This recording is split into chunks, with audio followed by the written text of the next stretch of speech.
नमस्कार मित्रांनो, विन दोघातीलही तुटेना या मालिकेच्या येणाऱ्या काही भागामध्ये मित्रांनो एक आता जबरदस्त असा ट्विस्ट आपल्यासमोर येणार आहे। त्या ट्विस्टमध्ये मात्र आता समर आणि स्वानंदी या दोघांना कितीही आता वेगळं करून ठेवण्याचा प्रयत्न मलिकाने केलेला आहे, पण तरीसुद्धा मात्र समर आणि स्वानंदीच्या समोर येतं की मलिका काकू हे सर्व मुद्दाम करत आहे आपल्या दोघांना वेगळं ठेवण्यासाठी। तेव्हा मात्र आता समरच्या सगळं काही लक्षात आलेलं असतं, कारण त्याचा स्वानंदीशी कॉन्टॅक्ट होत नसतो। त्याला आता इतकं वाईट वाटत असतं, स्वानंदीशिवाय त्याला होतच नाही। स्वानंदी मॅडम आता आपली इतकी काळजी करतात, पण आपला फोन का उचलत नसतील, नक्की काय झालं असेल स्वानंदी मॅडमला, म्हणून मात्र आता तो खूप काही रागवलेला असतो आणि आता त्याला खूप टेन्शन आलेलं असतं। म्हणून तो अदिराला फोन करतो आणि अदिराच्या फोनवर फोन करून शेवटी मात्र आता सगळं काही त्याला माहिती होतं की आता स्वानंदी जेव्हा अदिराच्या फोनवर बोलते आणि ती म्हणते की राजवाडे, मी तुम्हाला फोन करत आहे, पण तुम्ही का फोन उचलत नाही, नक्की काय झालेलं आहे। आता हे सगळं ही ऐकून समोर म्हणतो की अहो काय बोलतात स्वानंदी मॅडम तुम्ही, आणि स्वानंदी मॅडम म्हणतो की आत्ताच्या आत्ता मी तिकडे येतो आणि तिकडे आल्यानंतर आता मला तुम्हाला एक सरप्राईज द्यायचं आहे। तेव्हा स्वानंदी म्हणते की काय सरप्राईज। तेव्हा लगेच बाबा म्हणतात की अगं नंदू, अगं सरप्राईज म्हटल्यानंतर कशाला नाही म्हणायचं, चल लवकरात लवकर सगळं झालंच पाहिजे। आता किती नाही म्हटलं तरी शेवटी मात्र आता तुला समर रावांची काळजी घ्यावीच लागेल। म्हणून मात्र आता समर आणि स्वानंदी हे खूप खुश होत मात्र नाटकाला जाणार आहेत, कारण स्वानंदीला आता हे नाटक पाहायचं असतं, तिला ते नाटक फार पाहण्याची इच्छा बसलेली असते। म्हणून समर स्वानंदीला आता सरप्राईज देण्याचं ठरवतो। तो आता स्वानंदीला असं काहीतरी आता सरप्राईज देणार आहे, त्याला खूप आनंद होतो। तेव्हा मात्र आता तो म्हणतो की स्वानंदी मॅडमला जर खुश करायचं आहे तर मात्र मला काहीतरी असं करावं लागेल की जेणेकरून आता स्वानंदी मॅडम माझ्यावर खूपच खुश होतील। म्हणून तो आता राम गणेश गडकरी यांचं जे काही नाटक आहे तर त्यांचीच आणि स्वानंदीची भेट घालून देण्याचं ठरवतो, कारण ते आता राम गणेश गडकरी हे समरचे चांगलेच मित्र आहेत आणि त्यांचं नाटक आता स्वानंदीला बघायचं असतं। म्हणून मात्र समर तिला तेथे घेऊन आलेला असतो त्या नाटकाच्या ठिकाणी, आणि तो तेथे आल्यानंतर तिकीट दाखवतो।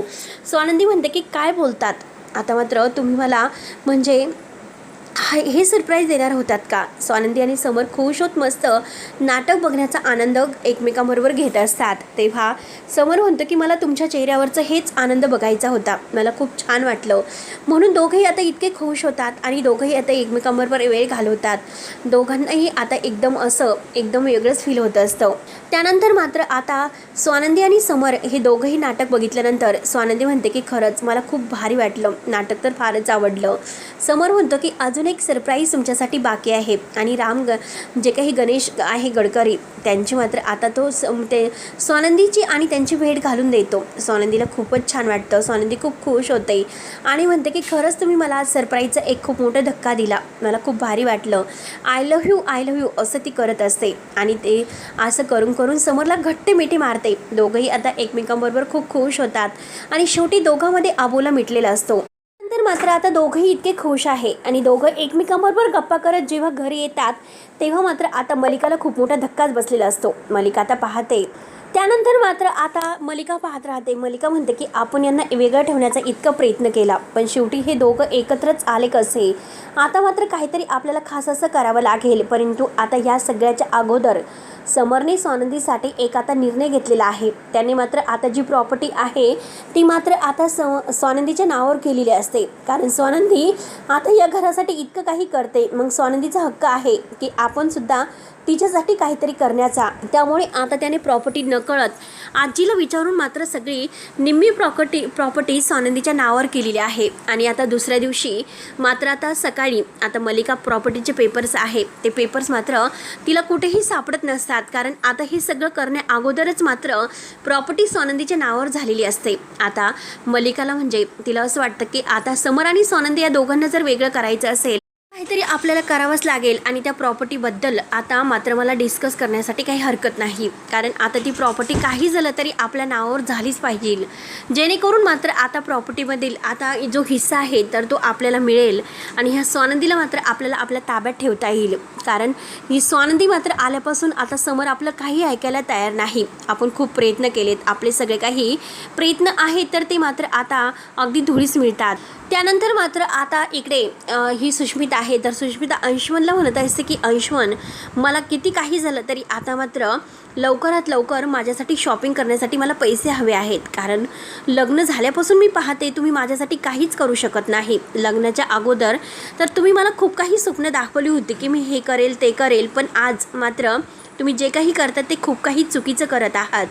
माझ्याबरोबर तुम्ही जे काही वागतात, लग्न करून मला कोणतंही मात्र तुम्ही काहीच म्हणजे दिलेलं नाही. आता मला ते पैसे वगैरे हवे आहेत आणि लवकरात लवकर मला मात्र सगळे शॉपिंग करायचे आहे. खूप दिवस झाले मला शॉपिंग केलेली नाही, त्यामुळे प्लीज मात्र मला आता शॉपिंगसाठी पैसे हवे आहेत. तेव्हा अंशुमन मात्र आता सुष्मितावर फारच ओरडतो आणि एक सनकनी तिच्या कानामागे ओढतो. आता कानामागे ओढल्या क्षणी आता हे असं झालेलं आहे की मात्र आता त्यानंतर मात्र आता लगेच सुष्मिताच्या कानामागे दिल्यानंतर सुष्मिताला फारच राग येतो. सुष्मिता म्हणते की असं कसं होऊ शकतं, कारण आता हे जे काही झालेलं आहे तर ते चुकीचं झालेलं आहे. अंशुमन आपल्याशी असं वागूच कसं शकतात, जे काही झालेलं आहे ते चुकीचं आहे.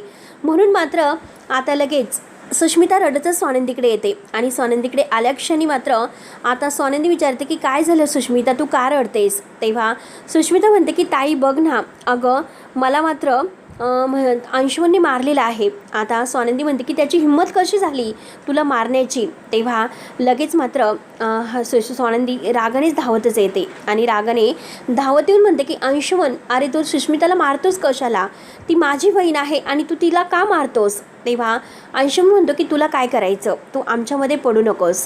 जे झालेलं आहे तर ते आमच्यामध्ये झालेलं आहे, त्यामुळे तू प्लीज आमच्यामध्ये येऊ नकोस, आमच्यामध्ये येण्याची हिंमत करूच नकोस.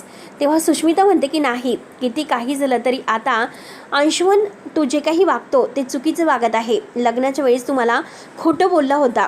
तेव्हा आता सुष्मिता सगळं काही सांगायला तयार होते.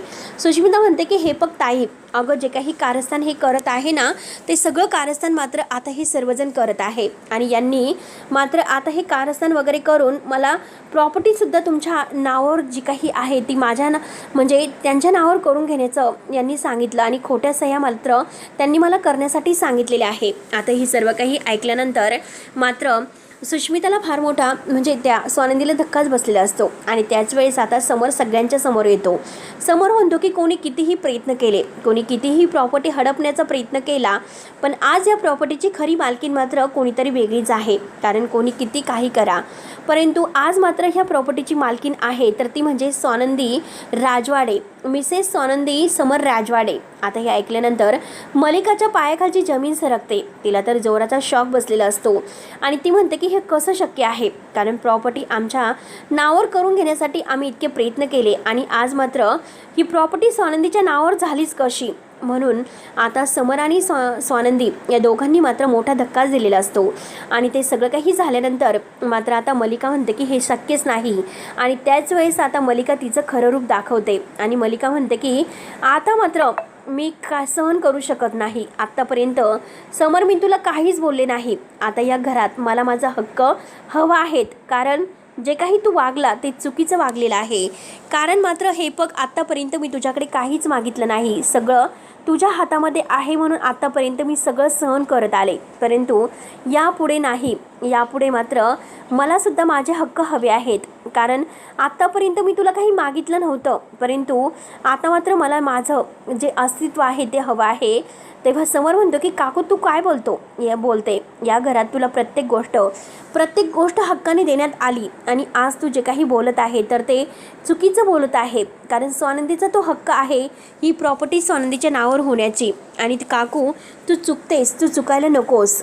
स्वानंदीचा हक्क आहे कारण स्वानंदी माझी बायको आहे आणि या घरातील मोठी सून, त्यामुळे आता सगळं काही आहे तर ते तिच्या नावावर व्हायलाच हवं. म्हणून मात्र आता जे काही समरने निर्णय घेतलेला आहे तर काकू त्यामध्ये अडवं येत असते, पण समरने स्पष्ट शब्दात सांगितलेलं असतं किती काही झालं तरी आज मात्र स्वानंदी ह्या घरची मालकीण आहे आणि ते सगळे हक्क आणि जे काही आहे ते सगळं स्वानंदीला आहे. तुम्हाला हे सर्व मान्य करावंच लागेल. म्हणून मात्र समरने सगळ्यांच्या समोर स्वानंदीच्या हातामध्ये प्रॉपर्टीचे पेपर देऊन स्वानंदीला या घरातील मालकीण बनवलेलं असतं आणि शेवटी स्वानंदी मात्र आता या घरातील हक्काची मालकीण बनते. आजी म्हणते की समर तू एकदम माझ्या मनासारखं केलंस, जे काही केलेलं आहे ते योग्य केलेलं आहेस, त्यामुळे तू चुकलेलं नाहीस. मला सुद्धा हेच हवं होतं, कारण स्वानंदीच अशी आहे की या घराची जबाबदारी ती व्यवस्थितरित्या पार पाडते, सगळं काही आहे ती व्यवस्थित करते, त्यामुळे मात्र आता मला मात्र ती प्रॉपर्टी तिचा जो काही हक्क आहे तर तो हक्क स्वानंदीला द्यायचा होता, कारण स्वानंदीच मात्र आता ह्या सगळ्याच्या लायकीची आहे. बाकी या घरात कोणाकडे बघता मला नाही वाटत की कोण मात्र काय कसं वागत आहे. म्हणून आता आजीने मलिकाच्या तोंडावर डायरेक्ट तिला बदनाम केलेलं असतं आणि स्वानंदीला खरी मालकीन म्हणून आता स्वानंदीला खूपच जवळ घेतलेलं असतं. मलिकाला इतका जळफाट होतो. मलिका म्हणते की आता किती काही झालं तरी या घरात आर आणि पार होणारच, म्हणजे मला माझ्या हक्कासाठी आता काहीतरी करावं लागेल. स्वानंदीचं मात्र काहीतरी आता मला तिच्या म्हणजे जीवावर उठवावंच लागेल, कारण ही स्वानंदी आल्यापासून या घरात मला काडीची किंमत नाही. आती म्हातारीसुद्धा आता ही स्वानंदीच्या बाजूने बोलते आणि समोर तर आता लगेच इतक्या दिवस मी त्याला माझ्या हाताखालचा पावला बनवून ठेवलं होतं, परंतु आज मात्र त्याने त्याचं रूप दाखवलं. त्याने त्याच्या बायकोच्या नावावर सगळी प्रॉपर्टी करून जे काही चूक केलेली आहे तर ती मात्र त्याला खूप महागात पडेल. म्हणून मात्र समर आणि स्वानंदी यांच्या जीवावर आता काकू उठण्याचं ठरवते, परंतु त्या अगोदरच मात्र आता एक असा भयानक धक्का काकूला बसणार आहे. शेवटी समर काकूला हाताला धरून बाहेर काढणार आहे, अशी परिस्थिती मात्र आता काकूवर येणार आहे. तर तेव्हा मित्रांनो, आता काकूचं खरं रूप समरने ओळखलेलं असतं आणि समरने मात्र आता काकूला अगदी म्हणजे बेधडक म्हणजे बाहेर काढण्याचं ठरवलेलं आहे, कारण काकूला एकदा सांगून ऐकत नाही. काकूला आता काही समजून उमजून काही उपयोग नाही.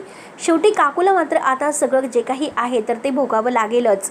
आणि शेवटी आता काकूने स्वतः मात्र तिची जी काही लायकी आहे तर ती कमी करून घेतलेली असते आणि हे सगळं काकूला मात्र आता लवकरच सहन करावं लागेल. म्हणून आता समरने एक असा भयानक निर्णय घेऊन काकूच्या बाबतीत आता एक असा म्हणजे राजवाड्यांना धक्का दिलेला असतो. तेव्हा मित्रांनो, आता पुढे नक्की काय होईल हे बघायला विसरू नका. तोपर्यंत धन्यवाद. तेव्हा मित्रांनो, आता पुढे नक्की काय होतं हे बघायला आता लवकरच आपल्या चॅनलला सबस्क्राईब करा. तोपर्यंत आता मनापासून धन्यवाद.